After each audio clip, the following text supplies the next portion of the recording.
Cigarette വലിക്കാൻ വന്നവര് സംഘബെ എല്ലാവരെയും teacher പൊക്കി. ബാത്റൂം എന്താ വാട്ടർ തീം പാർക്കാണെന്ന് വിചാരിച്ചോ? എല്ലാവരും 2 ആഴ്ചത്തേക്ക് സ്കൂള് ക്ലീൻ ചെയ്തോണം. ഇതാണ് നിങ്ങൾക്കുള്ള പണിഷ്മെന്റ്. അതൊന്നും സാരമല്ല, ബീനെ എങ്ങനെയല്ലേ സേഫ് ആക്കണം. പക്ഷെ ചെക്കനാണെങ്കിൽ അടുത്ത് വരാൻ സമ്മതിച്ചാലല്ലേ എപ്പോഴും ഡിസ്റ്റൻസ് ഇട്ടേ നിക്കൂ.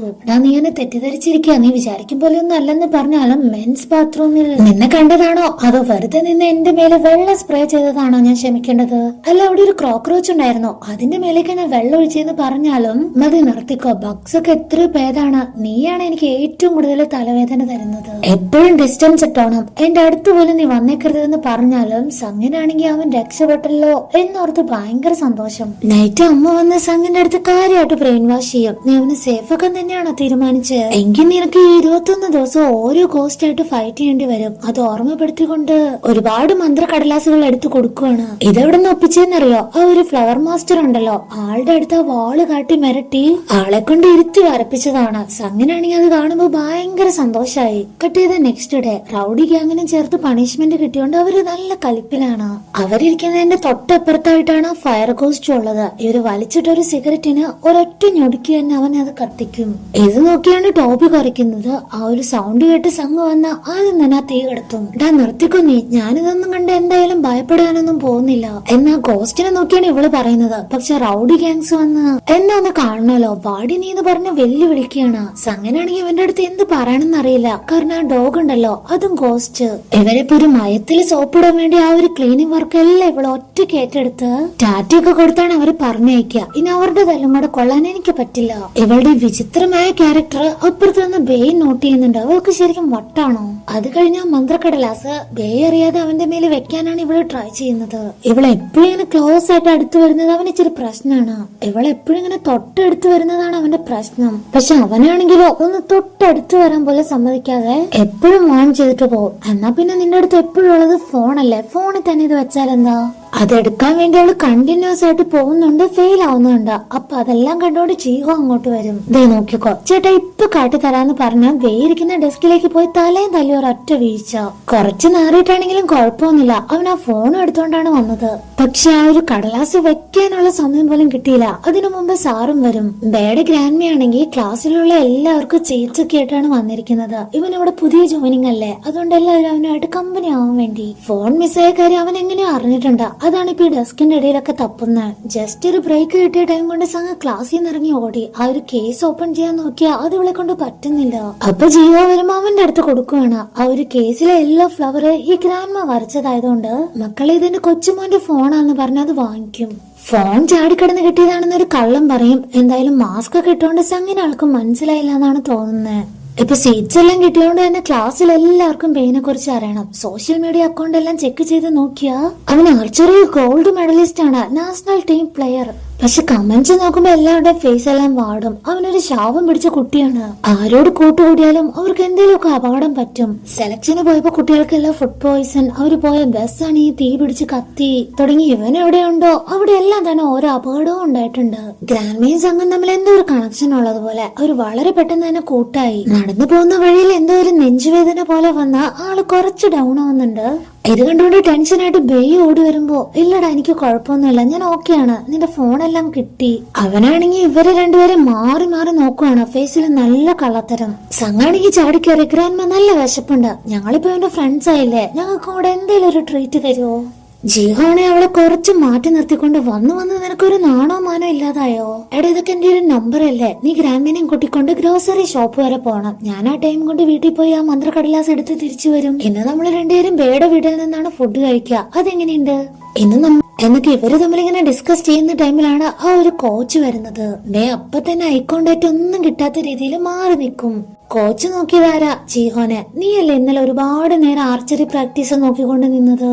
എന്താ താല്പര്യം ഉണ്ടോ എന്ന് ചോദിച്ചതേ ഉള്ളൂ. സ്കൂളിന്റെ മാനം കളയാനൊന്നും ഞാനില്ലെന്ന് പറഞ്ഞ അവ സ്കൂട്ടാവും. കെട്ടിയത് ബേയുടെ വീട് കാണിക്കുകയാണ്. സംഘം നല്ല സുന്ദരിയായിട്ട് വന്ന് ഡോറെല്ലാം മുട്ടി.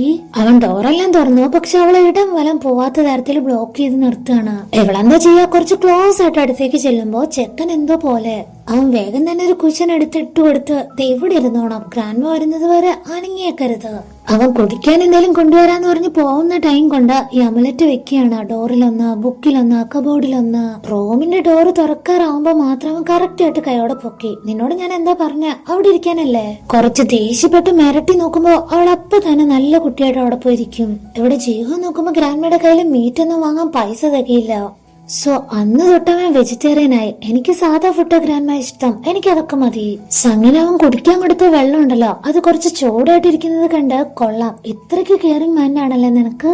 ഇവളോട് ഇനി സ്നേഹമാണെന്നും എല്ലാം പറയുമെന്ന് വിചാരിച്ച അവൻ അപ്പൊ തന്നെ വെള്ളം തിരിച്ചു വാങ്ങി പച്ചവെള്ളം കൊടുക്കാനായിട്ട് നോക്കുമ്പോ വേണ്ട വേണ്ട എനിക്കിത് ഇഷ്ടം എന്ന് പറഞ്ഞ ഇവളാണ് ആ കപ്പിന്റെ സൈഡിൽ പിടിച്ചു വലിക്കും. അവൻ ഒരു സൈഡിൽ നിന്നും പിന്നെന്താ അത് മറിഞ്ഞു പോയി. രണ്ടുപേരും തൊട്ടടുത്ത് ഐ ടു ഐ കോണ്ടാക്ട്. അവൾ അപ്പൊ തന്നെ ഹഗ് ചെയ്യുന്നത് പോലെ കൈ ഇങ്ങനെ അടുത്തേക്ക് കൊണ്ടുവന്ന് തൊട്ടടുത്തിരിക്കുന്ന ആ ഒരു ടിഷ്യൂ പേപ്പർ എടുക്കും. വേറെന്തോ വിചാരിച്ച് അവനിങ്ങനെ സ്റ്റണ്ണായിട്ട് നോക്കിക്കൊണ്ടിരിക്കുന്ന ടൈമിലാണ് ഗ്രാൻഡ്മയും ജിഹോയും കൂടെ അങ്ങോട്ട് വരുന്നത്. ചാടി എഴുന്നേറ്റ് അവിടെ നിന്ന് ഇച്ചിരി മാറി നിൽക്കുമ്പോ ജിഹോയ്ക്ക് നല്ല ഡൗട്ടായി. എന്താണ് ഇവിടെ ഒരു കള്ളത്തരം? അതെല്ലാം പോട്ടടാന്ന് പറഞ്ഞ വെജിറ്റബിൾസ് നോക്കുമ്പോ നീ ഒന്നും പറയണ്ട, ഞാൻ ഇന്ന് തൊട്ട് വെജിറ്റേറിയൻ ആണ്. ബേയുടെ പേരൻസ് എല്ലാം അബ്രോഡ് ആയതുകൊണ്ടാണ് ഈ ഒരു സ്കൂളിലേക്ക് ട്രാൻസ്ഫർ വാങ്ങിയെന്ന് ഗ്രാൻഡ്മ കള്ളം പറയുമ്പോ സംഗനും ജിഹോയ്ക്കും കാര്യമല്ല അറിയാം. എന്നാലും അവൾ അഡോപ്റ്റഡ് ചൈൽഡ് ആണെന്നുള്ള സത്യം ഇപ്പൊ അവള് തുറന്നു പറയും. അതും ചിരിച്ചോണ്ടാണ് പറയുന്നത്. ഇപ്പോഴുള്ള അമ്മ എന്റെ വളർത്തമ്മയാ, ആൾക്ക് ഇതുപോലത്തെ നല്ല ഫുഡൊന്നും ഉണ്ടാക്കാനൊന്നും അറിയില്ല, അതുകൊണ്ട് എനിക്ക് ഈ ഫുഡ് ഇഷ്ടമായെന്ന് പറഞ്ഞ് വാരി വലിച്ചാണ് കഴിക്കുന്നത്. ഗ്രാൻഡ്മയാണെങ്കിൽ കുറച്ചുകൂടെ വിളമ്പി കൊടുക്കും. ഇത് കണ്ടുകൊണ്ട് ജിഹോ ബേക്ക് സെർവ് ചെയ്യുമ്പോ അവനാണെങ്കിൽ രൂക്ഷമായിട്ട് നോക്കുന്നതല്ലാതെ ഇത് വാങ്ങുന്നില്ല. ഈ ഒരു കോച്ചുണ്ടല്ലോ, ആൾക്ക് ഇപ്പോഴാണ് ബെയിനെ മനസ്സിലായത്. ഗോൾഡ് മെഡലിസ്റ്റ് അല്ലേ അവൻ എന്ത് സ്കൂളിലേക്കാണോ ട്രാൻസ്ഫർ വാങ്ങി വന്ന? എത്ര ടാലന്റ് ഉള്ള കുട്ടിയാണ് അവൻ. ഇവിടെ ഫുഡെല്ലാം കഴിച്ചു കഴിയുമ്പോ ജിഹോ പെട്ടെന്ന് അവളെ പിടിച്ചുകൊണ്ട് ഒരു റൂമിലേക്ക് കയറ്റി, നീ അഡോപ്റ്റഡ് ചൈൽഡ് ആണെന്നുള്ള കാര്യം ഇപ്പോഴാണ് ഞാൻ അറിയുന്നത്. ഇത്ര ചിരിച്ച് സന്തോഷമായിട്ടാണ് ഈ കാര്യങ്ങളൊക്കെ പറയുന്നത്. അതിന് സംഘ കൊടുക്കുന്ന റിപ്ലൈ പുറത്തു നിന്ന് ബെയിൻ കേൾക്കുന്നുണ്ട്. അവന്റെ അമ്മ അച്ഛൻ സെപ്പറേറ്റഡ് ആണെന്ന് ഗ്രാൻഡ്മ പറയാത്തത് ആ ഒരു സഹതാപം അവർക്ക് വേണ്ടാത്തത് കൊണ്ടല്ലേ? പക്ഷെ സത്യം പറയുകയാണെങ്കിലോ അതവിടെ കഴിഞ്ഞു. പിന്നെ ചോദ്യമില്ല, ആൻസറും ഇല്ല, നമ്മള് ഹാപ്പി. നമ്മളത്ര സങ്കടത്തോടു കൂടി പറയാതിരുന്ന സഹതാപത്തിന്റെ കാര്യമില്ല. അതുകൊണ്ട് എപ്പോഴും ചിരിച്ച് സംസാരിക്കണം. എപ്പോഴാണ് സംഘ ആ കാര്യം ശ്രദ്ധിക്കുന്നത്? അവരിപ്പോ ഉള്ളത് ബെയുടെ റൂമിലാണ്. കലക്കിടാ, നമുക്ക് ഈ മന്ത്രക്കടലാസ് എവിടെയെങ്കിലും ഒളിപ്പിച്ചു വെക്കണം. മുകളിലൊരു ബോക്സ് കണ്ട് അതിൽ വെക്കാന്ന് വിചാരിച്ച് അത് എടുക്കാനായിട്ട് പോകുമ്പോ കൈ തട്ടി താഴെ വീണു. സ്പോർട്സിൽ അവന് കിട്ടിയ മെഡൽസ്, ഫോട്ടോസോ ഒക്കെയാണ് ആ ബോക്സിൽ ഉണ്ടായിരുന്നത്. ആ ഒരു സൗണ്ട് കേട്ടോണ്ട് അവനെ അകത്ത് കയറി നോക്കുമ്പോ രണ്ടുപേരും ഇരുന്ന് അതെല്ലാം തന്നെ അടുക്കി പറക്കി വെക്കുന്നു. റെഡ് കളറുള്ള മന്ത്രക്കടലാസ് ആണല്ലോ. അവളുടെ കൈ മുറിഞ്ഞതാണെന്ന് വിചാരിച്ച് ബേ നിന്റെ കയ്യിൽ എന്തെങ്കിലും പറ്റിയോന്ന് ചോദിക്കുമ്പോ പറ്റിയത് അവൾക്കല്ല എനിക്കാന്ന് പറഞ്ഞ ജിയോയുടെ വക നെഞ്ചുവേദനയുടെ ഒരു നാടകം. കിട്ടിയ ഗ്യാപ്പിൽ സംഘാണെങ്കിൽ എല്ലാം ഓക്കെ ആക്കി നേരെ വീട്ടിലേക്ക് ഓടുവാണ്. ആക്ച്വലി അവള് ശമാനാണെന്നുള്ള കാര്യം ഗ്രാൻഡ്മയ്ക്ക് മുന്നേ തന്നെ അറിയായിരുന്നു. അതുകൊണ്ട് പിന്നാലെ വന്ന് ഫെയറി ലേഡി എന്ന പേര് വിളിക്കുകയാണ്. ലിറ്റിൽ ഫെയറി, നീ ആ ഫോൺ കേസിൽ മന്ത്രക്കടലാസ് വെക്കുന്നത് ഞാൻ നോട്ട് ചെയ്തായിരുന്നു. അവളിനെ അവന് സേഫ് ആക്കാൻ വേണ്ടി കൂടെ ഉണ്ടാവുമെന്ന് പറഞ്ഞതുകൊണ്ട് മനസ്സും നിറഞ്ഞു. അതുകൊണ്ട് നൈറ്റ് കഴിക്കാനുള്ള ഫുഡും പാഴ്സൽ ചെയ്ത് കൊടുത്തിട്ടുണ്ട്. ചെക്കനാണെങ്കിൽ ജിയോന്റെ അടുത്ത് ഡയറക്റ്റ് ആയിട്ട് തന്നെ പറയും, എനിക്ക് നമ്മുടെ ഫ്രണ്ട്ഷിപ്പ് ഒന്നും വേണ്ട, ഇനി ഇങ്ങനെയുള്ള വിസിറ്റ് ഒക്കെ ഒഴിവാക്കണം. അതെന്താണ് ഈ ബോക്സ് തട്ടി താഴെ ഇട്ടേനാണോ ഇത്ര വലിയ തീരുമാനം എന്നൊക്കെ ചോദിക്കുമ്പോ, അല്ല എനിക്ക് മനുഷ്യരെ അങ്ങനെ ഇഷ്ടമല്ല, നീ ഞാൻ പറയുന്നത് മനസ്സിലാക്കണം. നെക്സ്റ്റ് ഡേ പതിവ് പോലെ തന്നെ സംഘ ബേയുടെ ചുറ്റുവട്ടത്ത് തന്നെ കറങ്ങി നടക്കുന്നുണ്ട്. വായി നോക്കി നിൽക്കുന്നത് ജിഹോയും കണ്ട്, അതെ ഇന്നലെ നൈറ്റ് അവൻ നിന്നോടും കൂടെ പറയാൻ വേണ്ടി ഒരു കാര്യം പറഞ്ഞായിരുന്നു. അവന് നമ്മുടെ ഫ്രണ്ട്ഷിപ്പ് വേണ്ടെന്ന്. അതെന്താ? കാരണം ക്ലാസ്സിലെ പിള്ളേർക്ക് എല്ലാം തന്നെ അവനെ പേടിയാ. ബേ കൂടെ ഉണ്ടെങ്കിൽ എല്ലാവരും തീയിൽപ്പെട്ട് മരിക്കും, അപകടം പറ്റുക എന്നൊക്കെയാണ് ടോക്ക്. ഇവൻ ആ സ്റ്റോർ റൂമിലെ ഗേൾസും അവനെ പറ്റി തന്നെയാണ് മോശം പറയുന്നത്. ജീവനിൽ കൊതിയുണ്ടെങ്കിൽ അവന്റെ അടുത്ത് നിന്ന് മാറി നിന്നോണം. എപ്പോഴാ ചാവോന്ന് പറയാൻ പറ്റില്ല. അതുകൊണ്ട് തന്നെ ഇപ്പൊ മെസ്സിൽ പോലും ആരും അവന്റെ അടുത്ത് വന്നിരിക്കില്ല. എഴുന്നേറ്റ് പോകുമ്പോ രണ്ടുപേരും മാത്രം വരും, നമ്മുടെ സംഘും ജിഹോയും. റൂമേഴ്സ് എല്ലാം കേട്ടിട്ടും ഇവർക്ക് രണ്ടുപേർക്കും ഒരു കൂസലില്ല എന്നുള്ള കാര്യം അവന് മനസ്സിലാക്കി. ബെയിൻ എന്താ നാഷണൽ ടീമിൽ നിന്ന് പുറത്താക്കിയെന്ന് ചോദിക്കാനായിട്ട് മുൻ കോച്ചിനെ വിളിച്ച പറയുന്നതാണെങ്കിൽ ഒരു ശാപകഥ. അവനൊരു ശാപം പിടിച്ചവനാണെന്ന് പറഞ്ഞ് കോളും കട്ടാക്കി. ജിഹോയും ചോദിക്കുകയാണ്, നിനക്ക് പേടിയൊന്നുമില്ല അവനിങ്ങനെ സപ്പോർട്ട് ചെയ്യാൻ? അവന്റെ ആപത്തുകളെല്ലാം സത്യമായിരിക്കും. ഓരോരോ ഈവിൾ സ്പിരിറ്റ് ആണ് അവന് ചുറ്റും വന്നിരിക്കുന്നത്. അവരെല്ലാം തടുത്തു നിർത്താൻ കൊടുക്കാൻ അവനെ കൊണ്ട് പറ്റില്ല, പക്ഷെ എന്നെ കൊണ്ട് പറ്റും. മറ്റൊരാൾക്ക് വേണ്ടി കെയർ ചെയ്യാനും നല്ലത് ചെയ്യാനും അവന് നല്ലൊരു മനസ്സുണ്ട്.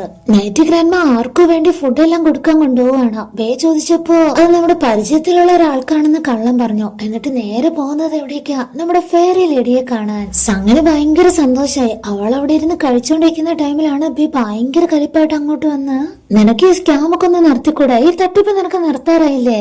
എന്റെ ഗ്രാൻഡ്മയെ പറഞ്ഞു പറ്റിക്കാൻ നിനക്കൊന്നും നാണയില്ലേ എന്ന തരത്തിൽ വരാൻ സംസാരിച്ചു.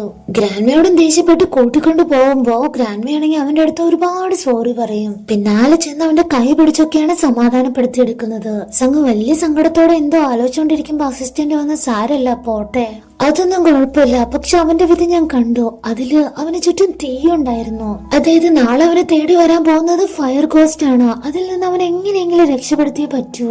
നെക്സ്റ്റ് ഡേ ക്ലാസ്സിൽ വരുമ്പോ എല്ലാവരും അവനെ നോക്കി ഭയങ്കര ഭയപ്പെടല്. ഇവനും അതെല്ലാം മനസ്സിലാക്കി എടുക്കുന്നുണ്ട്. അതുകൊണ്ട് ട്രാഷ് കളയാനുണ്ടെന്ന് ഒരു റീസൺ ഉണ്ടാക്കി പുറത്തേക്ക് ഇറങ്ങും. സംഘം വന്ന് നോക്കുമ്പോ ക്ലാസ്സിൽ ചെക്കനെ കാണാനില്ല. അവൻ പുറത്തു പോയെന്ന് പറയുമ്പോ തന്നെ സംഘന് ഡൗട്ട് അടിക്കും. ആ ഒരു ഫയർ ഗോസ്റ്റ് ഉള്ള ഏരിയയിലേക്കായിരിക്കും അവൻ പോയിട്ടുണ്ടാവുക. അത് അവൻ അവിടെ തന്നെയാണ്. ആ ഡോറാണെങ്കിൽ ഇവൻ കയറി ഉടനെ തന്നെ അടഞ്ഞും പോവും. അടുത്ത സെക്കൻഡ് ആ റൂമിൽ തീ പിടിക്കും. പുക വരുന്നതെല്ലാം ജീഹോയും നോട്ട് ചെയ്യുന്നുണ്ട്. മന്ത്രക്കടലാസൂടെ അതിന്റെ ഉള്ളിലേക്ക് വെക്കാന്ന് വിചാരിച്ച് നോക്കിയ ഇപ്പോഴാണ് സംഗതി മനസ്സിലാവുന്നത് ഈ ഒരു മന്ത്രക്കടലാസ് ഫേക്ക് ആണ്. ആ ഒരു ഫ്ലവർ മാസ്റ്റർ ആണെങ്കിൽ തെറ്റായിട്ട് മന്ത്രം അടയാളപ്പെടുത്തിയിട്ടുണ്ട്. ബേക്ക് ചുറ്റും തീയാണെങ്കിൽ ആള് കത്തിക്കൊണ്ടിരിക്കുകയാണ്. ഗ്ലാസ് വിൻഡോ പൊട്ടിച്ച് രക്ഷപ്പെടാൻ നോക്കിയ ഫയർ ഗോസ്റ്റ് ആണെങ്കിൽ അതിന് സമ്മതിക്കില്ല. അപ്പൊ അവന്റെ മനസ്സിലേക്ക് ഇതിനു മുമ്പുണ്ടായ ഒരു ഇൻസിഡന്റ് ഓർമ്മ വരും. അതിൽ ഇതുപോലെ തീ പിടിച്ച ഒരു അന്തരീക്ഷം. അവന്റെ കയ്യിലാണെങ്കിൽ ഏതൊരു കേള് വയ്യാതെ കിടക്കുന്നുണ്ട്. കാട്ടുതീ പോലെയാണ് പടരുന്നത്. അവിടെ മൊത്തം തീ പിടിച്ചു കഴിഞ്ഞു. സംഘ പുറത്തു നിന്ന് ആ ഡോറൊന്ന് തല്ലി തകർക്കാൻ കൊറേ നോക്കുന്നുണ്ട്, പക്ഷെ പറ്റുന്നില്ല. വേറെ നിവർത്തിയില്ലാത്തോണ്ട് ഓടി വന്നാണ് ചവിട്ടിപ്പൊളിച്ച് അകത്ത് കയറുന്നത്. ദീപ, നമുക്ക് ഇവിടുന്ന് എത്രയും പെട്ടെന്ന് പുറത്തു കിടക്കണമെന്ന് പറഞ്ഞ് വിളിച്ച അവന്റെ മനസ്സാണെങ്കിൽ ചത്തോ. അവനിനി മരിച്ചാ മതി. സങ്കടപ്പെട്ട് തല കുനിച്ചിരിക്കുകയാണ്. കയ്യിലുണ്ടായിരുന്ന ഒരു മാജിക് സോൾട്ട് ഉണ്ടല്ലോ, അത് വലിച്ചെറിഞ്ഞ് ഒരുവിധം തീ അണച്ചാലും അല്പനേരം മാത്രമേ അതിന്റെ പവർ നിലനിൽക്കൂ. അതിനുശേഷം വീണ്ടും പഴയതുപോലെ തന്നെ. അവസാനം അത് മൊത്തം കൂടെ ഫയർ ഗോസ്റ്റിന്റെ മേളിൽ വലിച്ചെറിഞ്ഞു. ഒരു സെക്കൻഡ് ടൈം പോലും കിട്ടിയില്ല. അവൻ വില്ലനെ പോലെ വീണ്ടും ചിരിച്ചുകൊണ്ട് വിരൽ ഞൊടിക്കാൻ പോകുമ്പോഴാണ് വിൻഡോ ബ്രേക്ക് ചെയ്തുകൊണ്ട് ജീഹോ വരുന്നത്. ഫയർ എക്സിക്യൂഷൻ ഉപയോഗിച്ച് ആ ഒരു തീയും കടത്തും. തൽക്കാലത്തേക്ക് ഫയർ ഗോസ്റ്റ് അവിടെ നിന്ന് മാറിപ്പോവാണ്. ആ സമയത്ത് അവര് രണ്ടുപേരും മാത്രം. അവനെ ജീവിതത്തിലേക്ക് തന്നെ കൈപിടിച്ച് ഉയർത്തിയാണ് സംഘം നിൽക്കുന്നത്. ആ ഒരു പ്രശ്നം സോൾവ് ആയി. പക്ഷെ മെയിൻ പ്രശ്നം എന്താന്ന് വെച്ചാൽ ടീച്ചേഴ്സിന് ആരും തന്നെ ബേ പറയുന്നതിൽ വിശ്വാസം ഇല്ല. അവൻ ആ റൂം മനഃപൂർവ്വം തീയിട്ട് കൊളുത്തിയതാണ് എന്ന രീതിയിലാണ് ഇയാൾ സംസാരിക്കുന്നത്. സ്വന്തം ജീവൻ പണയം പെടുത്തി ആരെയും അങ്ങനെയൊക്കെ ചെയ്യോ? ബേക്ക് ഒരുപാട് പരിക്കുണ്ട് സർ. എന്താ സംഭവിച്ചെന്നുള്ള ഒരു എക്സ്പ്ലനേഷൻ എഴുതി കൊടുത്താൽ മാത്രമേ ഈ പ്രശ്നം സോൾവ് ആവുള്ളൂ. ഡേ ആണെങ്കിൽ എല്ലാ തെറ്റും എന്റേതാ, സോറി എഴുതി കൊടുത്തു. സംഗിന്റെ അടുത്തും താങ്ക്സ് പറഞ്ഞ് ആകെ ഷോക്കായിട്ട് നടന്നു പോകുമ്പോ എനിക്കറിയാം ആ ഒരു ഫയർ ആക്സിഡന്റ് നീ ക്രിയേറ്റ് ചെയ്തതൊന്നും അല്ലെന്ന്. അതെങ്ങനെ നിനക്കറിയാം? നീ വന്നപ്പോഴേക്കും ഓൾറെഡി തന്നെ അവിടെ തീ പിടിച്ചു കഴിഞ്ഞായിരുന്നല്ലോ. നാണം കിട്ടേന്റെ പിന്നാലെ വരുന്നതിന് അവൻ പിന്നെയും വഴക്ക് പറയും. സംഗനിപ്പോ ആകെ ആശ്വാസം ജീവ മാത്രമേ ഉള്ളൂ. അവൻ എന്ത് പറഞ്ഞാലും നീ എന്തായാലും പിന്മാറില്ലെന്ന് എനിക്ക് മനസ്സിലായി. ഈ ഒരു ലക്ഷ്യം വെച്ചാണ് നീ മുന്നോട്ട് പോവൂലേ? അതൊന്നുമല്ല വിഷമം. അവൻ എത്ര മോട്ടിവേറ്റ് ചെയ്ത് മുന്നോട്ട് കൊണ്ടുവരാൻ നോക്കിയാലും അവനാണെങ്കിൽ 10 അടി പിന്നാലെയാണ് നടക്കുക. കെട്ടിയത് നൈറ്റ് ട്രാക്കിലേക്ക് വീണ്ടും ചെല്ലുവാണ് കുറെ നാൾക്ക് ശേഷം. ഇവന്റെ മുൻപത്തെ കോച്ചായിട്ട് ഈ കോച്ച് സംസാരിച്ചായിരുന്നു. ഞാൻ എന്റെ ടീമിൽ അവനെ ചേർക്കും. അവൻ എത്ര അൺലക്കി ആണെങ്കിലും എനിക്ക് വിഷയമല്ല. ദേവെന്ന് സംസാരിക്കാന്ന് വിചാരിച്ചാ അവനൊന്നും സംസാരിക്കാനില്ല. അവൻ ആദ്യമേ തന്നെ പറഞ്ഞു എനിക്ക് താല്പര്യമില്ല. കോച്ച് എന്താണ് പറയാൻ വരുന്നതെന്ന് കേൾക്കാൻ പോലും അവൻ തയ്യാറായില്ല. ഇവിടെ സംഗിനാണെങ്കിൽ ഇന്ന് പാർട്ട് ടൈം ജോബില്ല, ഇന്ന് അവധിയാണ്. എന്നാലും ആരാണ് ഗേറ്റിന് മുന്നിൽ ഇത്രയ്ക്ക് വെയിറ്റ് ചെയ്യുന്നതെന്ന് നോക്കിയ ആ ഒരു ഗ്രാൻഡ്മ. സംസാരിക്കുന്നത് മൊത്തം കൊച്ചുമോന്റെ കാര്യമാണ്. അവൻ ഈ മിസ്ഫോർച്യൂൺ ഒക്കെ വളരെ ചെറുപ്പം മുതലേ അനുഭവിക്കുന്നതാ. ഞാൻ അവനെ കൊണ്ട് പോകാത്ത സ്ഥലങ്ങളില്ല, കാണാത്ത ഷമാനില്ല. എനിക്ക് ഏറ്റവും സന്തോഷം തരുന്നത് അവന്റെ ചിരി കാണാനാണ്. അവനിപ്പോ ഒരു മത്സരത്തിൽ വിജയിക്കുകയാണെങ്കിൽ അവനെ ഏറ്റവും കൂടുതൽ സപ്പോർട്ട് ചെയ്യുന്നത് ഞാനായിരിക്കും. എല്ലാവരും കുറ്റപ്പെടുത്തുമ്പോ അവനും അത് സ്വയം ഏറ്റെടുക്കും. എല്ലാ തെറ്റും അവന്റെയാന്ന് പറയും. എന്തൊക്കെ തെറ്റ് ചെയ്താലും എന്റെ കൊച്ചുമോനോട് ആരും ഇതുവരെ സോറി പറഞ്ഞിട്ടില്ല. അതുകൊണ്ടാണ് ഞാൻ അവനോട് എപ്പോഴും സോറി പറയുന്നത്. അവനൊരു ശാപം പിടിച്ച കുട്ടിയല്ല, അവന്റെ തെറ്റല്ല എന്നവനെ ബോധ്യപ്പെടുത്താൻ കൂടിയാണ് ആ ഒരു സോറി. സംഗൻ ഇപ്പോഴാണ് ഒരു കാര്യം മനസ്സിലായത്. അവന്റെ ഗ്രാൻഡ്മയാണെങ്കിൽ മരിച്ചിട്ട് 1 hour ആയി. എന്റെ ഗ്രാൻഡ്മ എപ്പോഴും ഞാൻ മത്സരിക്കുന്ന ചെയ്യുന്നത് കാണാൻ വേണ്ടി വരും. പക്ഷെ ബാക്കിയുള്ളവരൊക്കെ എന്നെ വെറുപ്പോടെ നോക്കി നിൽക്കുന്നത് ആൾക്ക് എത്ര മനസ്സിന് പ്രയാസം ഉണ്ടായിരിക്കും, ആൾ എത്ര വേദനിക്കുന്നുണ്ടായിരിക്കും അതെല്ലാം കണ്ടോണ്ട്. എനിക്ക് സ്പോർട്സ് ഫീൽഡ് വേണ്ട, ഒന്നിലും ഇടപെടാതെ ഞാനിങ്ങനെ ഒതുങ്ങി കഴിഞ്ഞോളാം. ഇനി എനിക്കും കാണണ്ട, നമ്മൾ തമ്മിലും കാണണ്ടെന്ന് പറഞ്ഞ് അവൻ പോയതാണ്. വീട്ടിലെത്തി നോക്കുമ്പോ അവന്റെ ഗ്രാൻഡ്മ മരിച്ചു കിടക്കുകയാണ്. ബേനി അവന്റെ ലൈഫിൽ ഒറ്റയ്ക്കായിരിക്കും. ഷമാൻ ഡ്രസ്സിൽ അവൾ ഓടി പേയുടെ അടുത്തേക്ക് ചെല്ലുന്നത് കാണിച്ചാണ് ഈ ഒരു എപ്പിസോഡ് എൻഡ് ആവുന്നത്.